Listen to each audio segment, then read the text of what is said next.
welcome to Tiny Bench Big Questions. I love it. Ray Zahab, did I say that right? That's Amazing. You said it perfectly. Nobody ever says my name right. I nailed it. I was practicing in the corner here. So we literally just met, like 3 minutes ago, and already your stories have literally blown me away with some of the most amazing things. So we're just going to jump right in.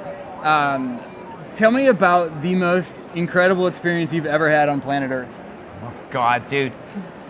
Well, I've spent, as you can tell, I'm not young. I've spent 20 years crossing 17,000 miles or whatever it's been of the planet on my feet.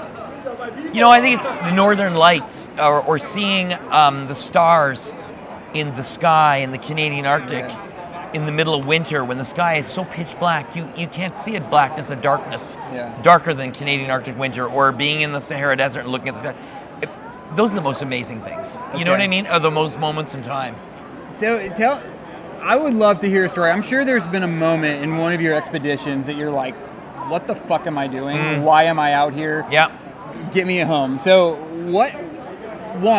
maybe give us a little bit about that time that's epic. But two, like what goes through your mind that gets you through that moment? That gets you to say, you know what? I'm one more step, one more mile, one more kilometer. I'm going to get through this. Well, I'm one of these people that's very fortunate to do what they love to do and make a living at it. Amen. So I've spent the last 20 years crossing pretty much every large desert on this planet in the middle of summer. But I'll tell you a story from the Canadian Arctic. I think it was February 2016. And I was on the first part of a 3-part expedition crossing the 3 different regions of the Canadian Arctic, and we'd been dropped by helicopter, myself and my Italian teammate, and we were scouting up a river valley through a mountain range. So I mean, it's remote. Dropped by helicopter. Polar bears around the whole 9 yards, and we're climbing up through this river, very narrow canyon, and I was scouting this ice, and we were almost to the top, a few miles in, and I broke through this ice, and in class 5 water, I almost got washed underneath. Oh my gosh. This sheet of ice. And so my arms are out on the side of this hole propping me up. And the minute I went in, I thought, shit, I have like 2 minutes to live. Because that's how long at 30 below, when you're immersed in water, before you just freeze to death and slip under the ice. So in a panic, I was flailing. To make a long story short, because it's big questions on a tiny bench and you probably don't have all the time in the world, I was able to pull my leg out and get myself out of that hole. But in that moment of rolling myself in the snow, and I was laughing to myself that I actually survived this thing, I thought to myself, this is just the beginning. Because now I have to down hike all of this, climb vertical rock almost to get out of this place with a 100-pound sled and find my way to a point where we could get picked up eventually. I still continued to finish that expedition, but I was hypothermic. My toes were swollen up like sausages with frostbite, but I got through it. And what gets me through it, what got me through that moment was this idea that we choose the things. We choose. When we're doing something really hard, we chose to be there. Amen. We go into it and make that choice to be there. So the hard shit and the gnarly shit that happens to us when we're out there is part of the deal. And in accepting that part of the deal, I'm able to mentally wrap my head around the discomfort that it's a price to pay to be in these amazing places and do these things that I love to do. That's just one example and to overcome. But hey. That's deep, man. I love that. That's super cool. So I got 2 more questions for you. First of the last 2.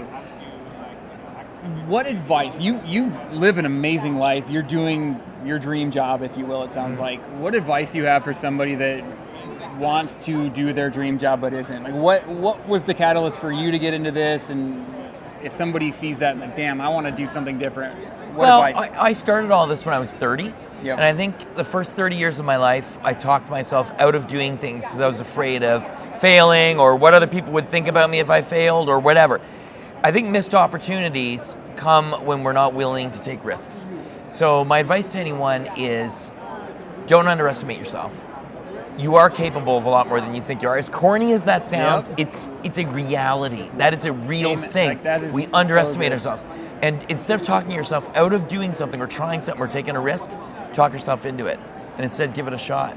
Talk yourself into it. Yes. That's simple, but it's beautiful. That's old man wisdom being laid on you. And I'm telling you, you never know what's around the corner. You never know what's going to come at you. Well, that leads perfectly into the last question. Bucket list. You've done some of the most incredible things I've heard in a long time.